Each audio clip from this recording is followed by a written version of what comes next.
அஸ்ஸலாமு அலைக்கும் ரஹ்மத்துல்லாஹி வரகாத்துஹு. எல்லாரும் எப்படி இருக்கீங்க? அல்ஹம்துலில்லாஹ் நான் ரொம்ப நல்லா இருக்கேன். இன்னைக்கு பார்த்தீங்கன்னா, என்னோட ஆனிவர்சரி. விஷ் பண்ண எல்லாருக்குமே ரொம்ப தேங்க்ஸ்.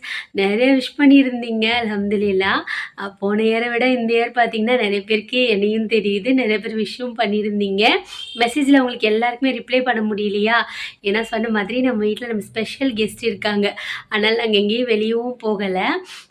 வெளியில போறத விட ஸ்பெஷல் கெஸ்ட் ஆனா, ஒவ்வொருத்தருக்கும் ஒவ்வொருத்தவங்க ஸ்பெஷல் இருப்பாங்கல்ல. அந்த மாதிரி தான். அவங்க எப்பயுமே நம்ம வீட்டுக்கு வந்ததில்ல. ரேரா வந்திருக்காங்க. அதனால நாங்க அந்த வெளியில போற பிளான் அதெல்லாம் ஸ்கிப் பண்ணிட்டோம். அப்புறம் பார்த்தீங்கன்னா, ரொம்ப சந்தோஷமா இருந்துச்சு. அம் எப்படி இத்தன வருஷம் போச்சுன்னு தெரியல. அல்ஹம்துலில்லாஹ். நெறைய சண்டை இருக்கும். சண்டை இல்லாமலாம் இருக்கவே இருக்காது. நெறைய சண்டை இருக்கும். நெறைய சமாதானம் இருக்கும். சண்டை போட்டுட்டு அப்புறமா சமாதானம் ஆவோம்ல. அதுவும் பார்த்தீங்கன்னா, ரொம்ப ஸ்பெஷலா இருக்கும். யாருனா வந்து ஃபர்ஸ்ட்டு பேசுவாங்கன்னு பார்த்தீங்கன்னா, அஃப்ரீன் அத்தா தான் வந்து பேசுவாங்க. நான்லாம் அவ்வளவா பேச மாட்டேன். அவங்களே வந்துட்டு பேசிட்டு இருப்பாங்க. "சொல்லுமா, அத எடுத்தாம்மா, இத எடுத்தாம்மா." அப்புறம் "உனக்கு என்ன இப்ப பிரச்சனை?" அப்படின்னு கேட்பாங்க. அஃப்ரா குட்டி பேசுறது அதே டயலாக் தான். இப்ப தான் ஞாபகத்துக்கு வருது.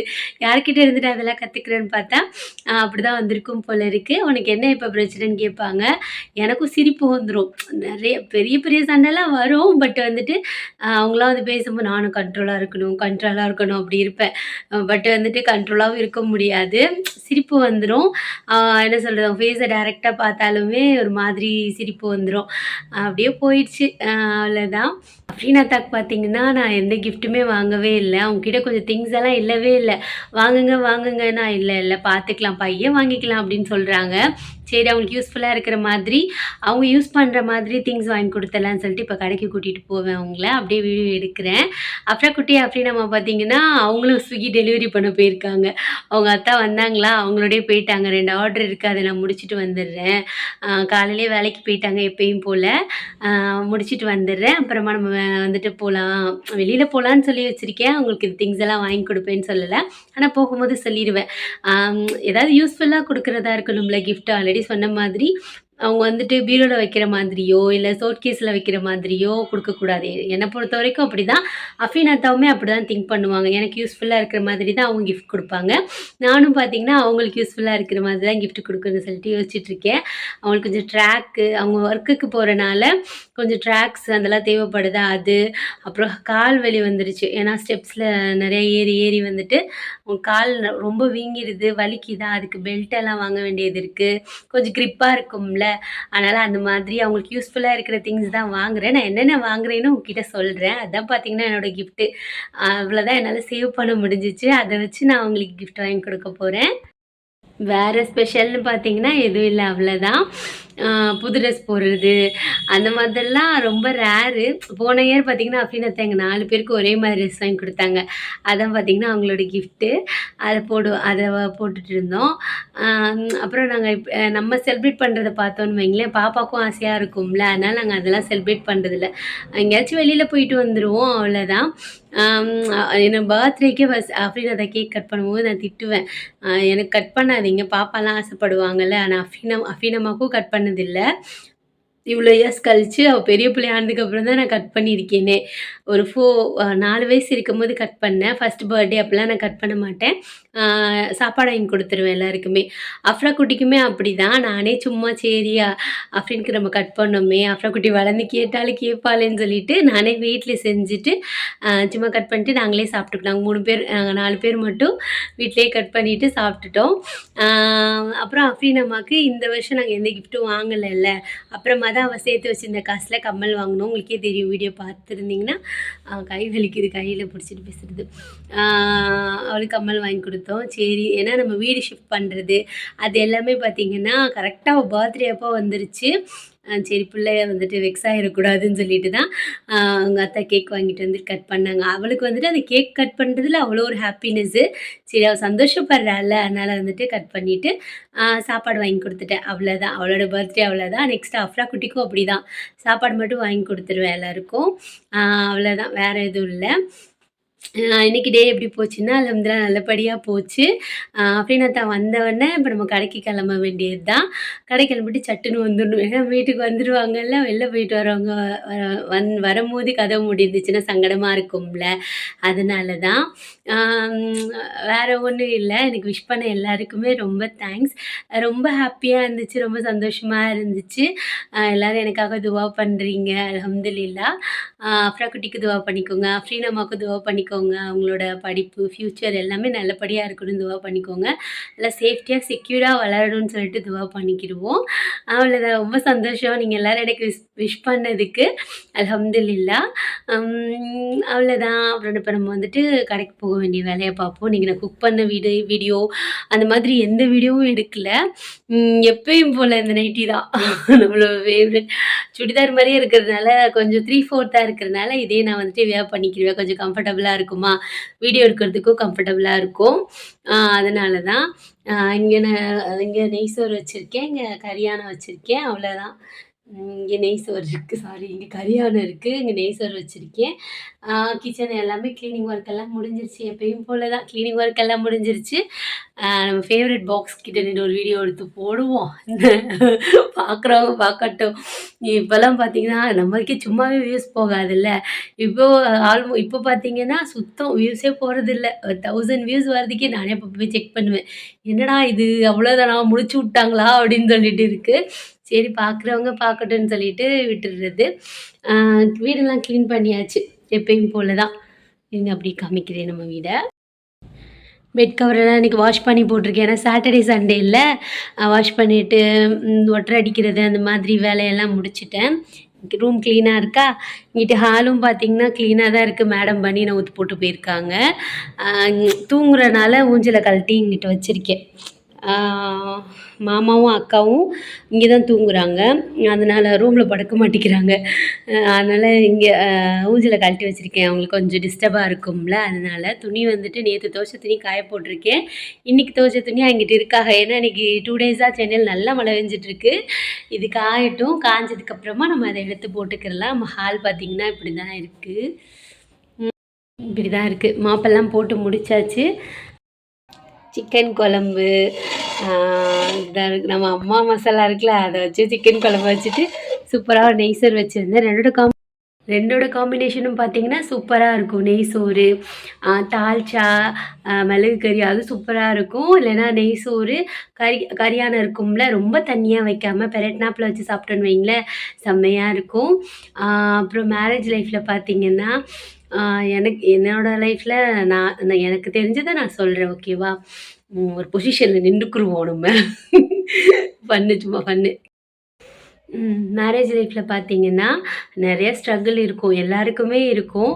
அப்போ நம்ம ஹஸ்பண்ட் நம்மளை விட்டு கொடுக்காம இருக்காங்களா? நம்ம வந்துட்டு அவங்கள புரிஞ்சுக்கிறோமா? அது ஒரு மெயின் மேட்டர். ஸ்டார்டிங்கில் பார்த்தீங்கன்னா, யாருக்குமே அவ்வளோவா அது இருக்காது.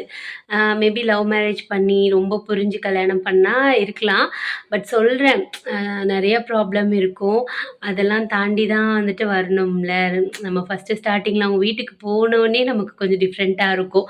ஏன்னா புது பிளேஸு, புது இடம், அதை பழகுறதுக்கு, அடாப்ட் பண்ணுறதுக்கு எல்லாமே கொஞ்சம் கஷ்டமாக இருக்கும். அப்புறம் அதையும் அடாப்ட் பண்ணி அங்கே இருக்கிற பர்சனை பற்றி தெரிஞ்சுக்கிறதுக்கு அது இன்னும் கொஞ்சம் டைம் எடுக்கும். ஏன்னா நம்ம ஃபஸ்ட்டு ஒரு மாதிரி அவங்கள தெரிஞ்சிருந்திருப்போம். அவங்க போனதுக்கப்புறம் எல்லாருமே ஒரே மாதிரி இருக்க மாட்டாங்க. இப்போ நம்ம என்ன சொல்கிறது, எதிர்த்த வீட்டில் இருக்கிறவங்களுக்கும் பக்கத்து வீட்டில் இருக்கிறவங்களுக்கும் நிறையா டிஃப்ரெண்ட் இருக்கும். ஒவ்வொருத்தருக்கும் ஒவ்வொரு கேரக்டர் இருக்கும். நல்லா பழகும்போது நல்லாயிருக்கும். நம்ம இன்னும் டீப்பாக நம்ம ரிலேஷன்ஷிப்பில் போகும்போது பார்த்தீங்கன்னா, நிறையா வந்துட்டு தெரிய ஸ்டார்ட் ஆகும்ல. அந்த மாதிரி தான். என்கிட்ட நிறையா மைனஸ் இருக்கலாம். அவங்ககிட்டயும் நிறையா மைனஸ் இருக்கலாம். அவங்ககிட்ட இருக்கிறது நிறையா எனக்கு பிடிக்காமல் இருக்கலாம். என்கிட்ட இருக்கிறது நிறையா அவங்களுக்கு பிடிக்காமல் இருக்கலாம். அந்த மாதிரி அதெல்லாம் கடந்து வர்றது தான் பார்த்தீங்கன்னா லைஃபு. எப்படி சொல்கிறது, ஹெல்த்தியாக கடந்து வர்றது. ரொம்ப ஸ்ட்ரகிள் அப்படின்னா வந்துட்டு மேனேஜ் பண்ணுறது கொஞ்சம் கஷ்டம்தான். பட்டு என்னடா உளர்றேன். ஏதோ அடிபட்டிருக்கேன். அதான் விளையாடிட்டு இருக்கேன். ஆனா நம்ம ஹஸ்பண்ட் எவ்வளோ சப்போர்ட்டா இருக்காங்க அப்படின்னு சொல்லிட்டு தான். ஏன்னா நம்ம ஹஸ்பண்ட் சப்போர்ட் பண்ணும்போது நம்மளுமே நம்ம மாமியார் ஃபேமிலியா இருக்கட்டும், அவங்கள அவ்வளவா விட்டு குடுக்க மாட்டோம். மோஸ்ட்லி உண்மை அதுதான். அவங்க நம்மகிட்ட நமக்கு கூட துணையா இருக்கும்போது, இப்ப எங்க அம்மா எனக்கு இவ்ளோ பண்றாங்கல்ல, ஆனாலுமே எங்க அம்மாகிட்ட நான் வந்துட்டு வீரரோட அம்மாவோ, அத்தாவோ அவங்கள நான் விட்டே குடுக்க மாட்டேன். வீரர்கிட்ட சண்டை போடுவேன். ஏதாவது சம்டைம் ஹஸ்பண்ட் அண்ட் ஒய்ஃப் இருக்கும்போது, ஏதாவது ஒரு சிச்சுவேஷன்ல நம்ம சண்டை போடுவோம்ல, அந்த மாரி சண்டை போடுவோம். ஆனாலும் எங்க அம்மா, அத்தா எனக்கு இப்போ வரைக்கும் எனக்கு எல்லாம் செய்றாங்க. அல்ஹம்துலில்லாஹ். ஆனாலுமே நான் விட்டு குடுக்க மாட்டேன். அதான் சொல்லுவாங்க எங்க அம்மா, "உங்க மாமனார், மாமியார விட்டே குடுக்க மாட்டேம்மா" அப்படின்னு சொல்லிட்டு சொல்லுவாங்க. அது அது என்னன்னு தெரியல. நமக்கு நேச்சரா வந்துருது. நெறைய ஸ்ட்ரகிள் இருக்கும். அதெல்லாம் தாண்டி தான் வரணும். ஆனா என்ன பண்றது? பொம்பளையா பொறந்துட்டோம்ல. எல்லாத்தையும் ஃபேஸ் பண்ணி தான் ஆகணும். ஆனா ஸ்ட்ராங்கா இருக்கணும். நமக்கு அந்த ஸ்டேஜ்ல பார்த்தீங்கன்னா, ஏதாவது நம்ம லைஃப் என்ன சொல்றது? மேரேஜ் லைஃப்ல பார்த்தீங்கன்னா, நெறைய ப்ராப்ளம் வரும். அத ஃபேஸ் பண்ண முடியலன்னா, அ நம்ம யாராவது ஒரு க்ளோஸா ஒரு பெர்சன் இருப்பாங்கல்ல, அவங்க கிட்ட ஷேர் பண்ணிரணும். ஏதாவது நமக்குன்னு ஒரு க்ளோஸான ஒரு பெர்சன் இருப்பாங்க. நமக்கு நல்ல சொல்யூஷன் சொல்லுவாங்க அப்டின்னா, அவங்ககிட்ட நீங்க ஷேர் பண்ணிரணும். நம்ம மனசுக்குள்ளேயே வச்சுட்டு டம்ப் பண்ணிட்டு, அதுவே பார்த்தீங்கன்னா, நமக்கு ஸ்ட்ரெஸ்ஸா மாறிடும். என்ன பொறுத்தவரைக்கும் நான் எப்படி ஆசைப்பட்டேனோ, அல்ஹம்துலில்லாஹ் அல்லாஹ் அந்த மாரி ஒரு லைஃப் குடுத்துருக்கான். சொன்ன மாரி அதுக்காக சண்டை போடாம இருக்கீங்களா? அப்படின்னு கேட்டீங்கன்னா, சண்டை போடாம உண்மையா சொல்லப்போனா ரேரா தான் இருப்பாங்க. சண்டை போடாம யாரும் அவ்வளவா இருக்க மாட்டாங்க. எனக்கு தெரிஞ்சு இருக்க மாட்டாங்க. சண்டையிலயும் பார்த்தீங்கன்னா, ஒரு உண்மை இருக்கணும். ஏமாத்தக்கூடாது. ம் ம் முக்காவாசி பார்த்தீங்கன்னா, ஒருத்தர் ஏமாத்தக்கூடாது. நம்ம அந்த லைஃப்குள்ள போயிட்டோம். ஒருத்தர் ஏமாத்தக்கூடாது. ஏன்னா ஏமாற்றத்த பார்த்தீங்கன்னா, தாங்கவே முடியாது.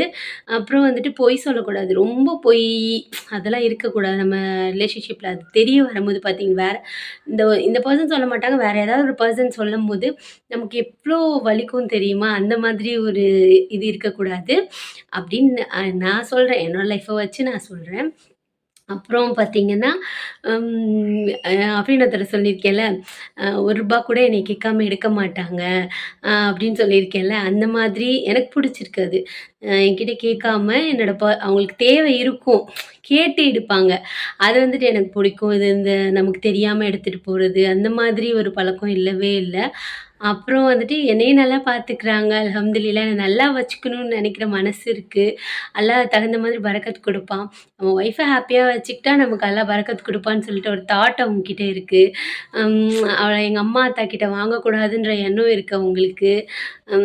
முடிஞ்ச வரைக்கும் பார்த்தீங்கன்னா, இப்ப ஊஞ்சல் எக்ஸாம்பிளுக்கு சொல்றேன். இப்ப எங்க அம்மா வந்துட்டு அன்பா ஊஞ்சல் வாங்கி குடுக்குறாங்க. அதுவே அவங்களுக்கு கொஞ்சம் கஷ்டமா இருக்கும். நம்ம பிள்ளைங்களுக்கு நம்ம வாங்கி குடுக்கணும் சேர்த்து வச்சு, அப்படின்னு சொல்லிட்டு ஒரு ஆசை இருக்கும். அதெல்லாம் ஒரு மாதிரி நல்லாயிருக்கும். பார்த்தீங்கன்னா ஒளறிட்டு இருக்கேன். கல்யாண நாள்ல அப்படிதான் இருப்போம். ஏன்னா அன்னைக்கு தான் நம்ம கலண்டு போன நாளுல்ல அதனால. சும்மா சொல்றேன். ஹேப்பியா இருக்கு. அல்ஹம்துலில்லாஹ் இதுவரைக்கும் கடைசி வரைக்கும் இதே ஹேப்பினஸ குடுக்கணும். துவா பண்ணிக்கோங்க. வந்துட்டாய்ங்க. டெலிவரி முடிச்சுட்டு வந்துட்டாய்ங்க. அவ்வளோதான் முடிஞ்சு போச்சு. நம்ம இன்ட்ரோவ முடிச்சுக்கலாம். எங்கடா போன? டெலிவரி பண்ண போனியா? உன்னையே ஒரு ஆள் டெலிவரி பண்ணணும். டெலிவரி பண்ண போனீங்களாக்கும்?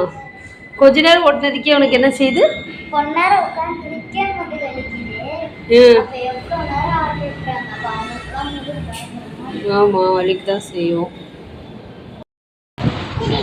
அஃப்ரா குட்டி அழகா ரெடி ஆயிட்டாங்க. லிப்ஸ்டிக் போட்டிருக்கியாடா? காமி. சிரிக்காத போனேடி சொல்ற அவளை பார்த்து. லிப்ஸ்டிக் போட்டிருக்கியா காமி? அப்புறம் குட்டி போடல. ஆனால் போட்டிருக்க தங்கம். கியூட்டா இருக்குறா. ஏண்டி ஐயோ அடிக்கிறா. அஃபீனாமாவும் ரெடி ஆகிட்டாங்க. அவ்வளோதான். அஃபீன் அத்தா மட்டும் ரெடி ஆகணும். அவங்க ட்ரெஸ் எடுத்து வச்சுருக்காங்க. புர்கா போட்டு கிளம்ப வேண்டியது தான். மேடம் பாருங்க வளர்ந்துட்டாங்களாம்.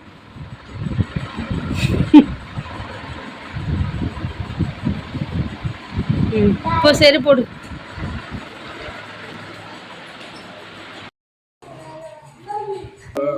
சரி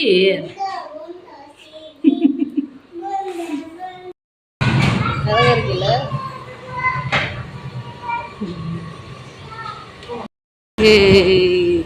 நல்லா வீடியோ எடுத்துமா. முன்னாடி பாக்குறதுக்கு இதுல இருந்து பாத்துக்கலாம் போல.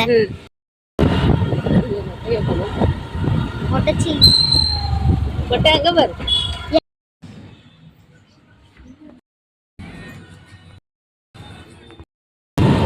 ம்,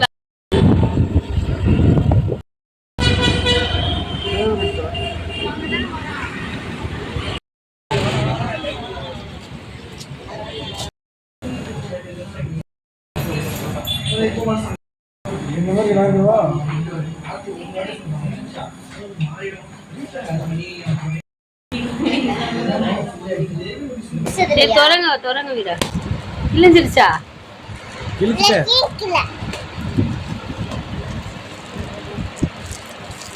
இப்படி இருக்கு இது என்னன்னா ஒன்று ஓப்பன் பண்ணுங்க.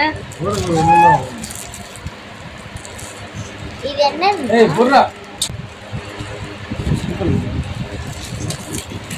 அதுக்குள்ள உட்காரு.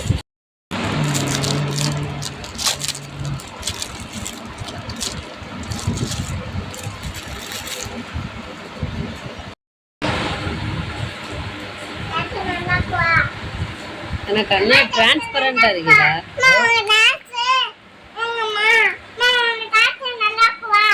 நல்லா இருக்கு. கை கருப்பா அதுல செட் பண்ணி பார்த்தா போட்டேன். ரெண்டு தடவை துவைச்சோன்னா கொஞ்சம் லூஸாக இருக்கும். ஃபஸ்ட் டைம் போட்டேன் போதும் இது போல இருந்தாலும்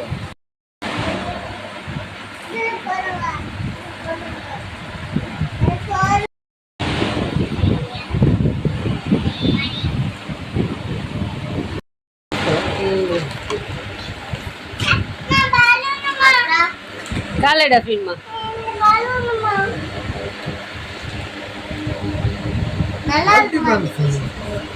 புரியல. மல்டி பிராண்ட் இது ஷோரூம் எல்லா பிராண்டுமே இருக்கும். இது ரேட்டு பார்த்தியா? ரேட்டா எங்கடா ரேட்டே போடல. இதில் எவ்வளோ போட்டிருக்கு? 899 ரூபா. இதில் எவ்வளோ போட்டிருக்கு?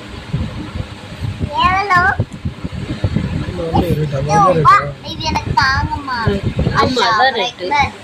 இந்த கல்ல மிச்சிரேன்